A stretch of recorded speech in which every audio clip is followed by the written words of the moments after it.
but not for the reasons you think. I wanted to get rich not because I like money, but because I wanted to give that money to charity. For almost 175 years, over cellars, Ponzi schemes, and snake oil sales, men have rocked and preyed on everyday people, leaving ruined lives and bankruptcies in their wake. What goes through their heads and makes them unique and profoundly effective is mind-boggling. From marketing medicine with rattlesnakes to mixing mineral oil, fatty acids, and urine, yes, urine, and selling the drink at $2 a pop in 1870. In this video is the insane history of snake oil salesmen. However, it's also a story of the past, present, and future of snake oil salesmen, a predicament that affects us all. Part 1.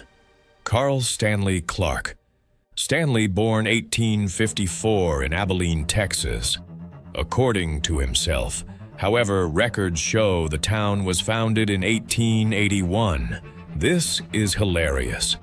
He was an American herbalist and quack doctor who marketed a snake oil as a patent medicine, styling himself the Rattlesnake King, until his fraudulent products were exposed in 1916, popularizing the pejorative title of the snake oil salesman.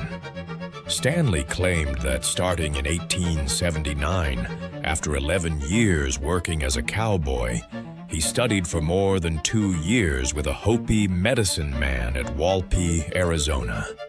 The Hopi Indians, famous for their annual snake dance to bring rain. Stanley claimed to have been bitten hundreds of times by rattlesnakes. He published the testimony of others as to the many scars on his body. He went ahead to publish a pamphlet. This supposedly included learning the secrets of snake oil. With the help of a Boston druggist, he began marketing his product at Western medicine shows. In 1893, he and his rattlesnakes gained attention at the World's Columbian Exposition in Chicago, Illinois. Later, he went on to establish production facilities in Beverly, Massachusetts, and Providence, Rhode Island. In 1917, subsequent to the passage of the Pure Food and Drug Act in 1906, Stanley's concoction was examined and found to be of no value. It was found to contain mineral oil, a fatty compound thought to be from beef, capsaicin from chili peppers, and turpentine. He was fined $20, approximately $490 in 2024. The term snake oil would go on to become a popular euphemism for ineffective or fraudulent products, particularly those marketed as medicines or cures. The term snake oil salesman is commonly used to describe someone who peddles fraudulent or ineffective products. The phrase has its roots in the 19th century, when actual snake oil was sold as a cure-all for various ailments. Stanley's snake oil was called Carl Stanley's Snake Oil Liniment, a deserving name picked by a seasoned conman. Snake oil was originally used by Chinese immigrants to soothe joint pain and inflammation. It was made from the oil of the Chinese water snake, which contains high levels of omega-3 fatty acids. When Chinese laborers came to California during the gold rush, they brought their snake oil with them and sold it to their fellow miners. The snake oil the Chinese used was effective, helping cure Chinese miners from joint pains and ailments associated with working in the mines. Part 2. The business. However, as the demand for snake oil grew, many opportunistic salesmen began to sell fake versions of the product. They would claim that their snake oil could cure anything from arthritis to baldness, despite the fact that their products contained little to no actual snake oil. And there was little evidence that snake oil cured the more obscure ailments they claimed it could. These salesmen used various tactics to convince people of the efficacy of their products.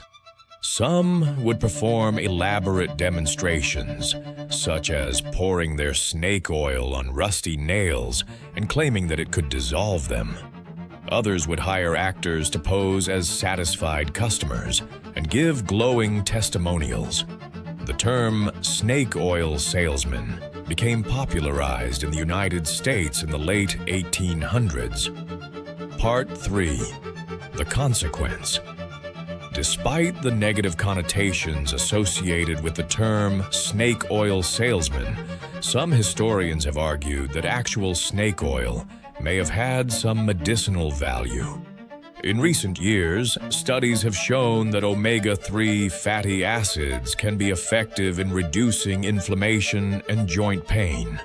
The history of the snake oil salesman is a cautionary tale about the dangers of false advertising and the importance of consumer protection. While modern regulations and scientific research have made it easier for consumers to make informed choices about the products they buy, the sale of fraudulent products is still common in new ways today. Do you know of any snake oil salesmen today? Let me know who in the comments section. If you have made it this far in the video, thank you so much. And if you would be so kind as to support the channel with a thumbs up, smash that subscribe button. If you want more stories like this, see you in the next video by clicking on that video on the top corner of the screen. Bye for now.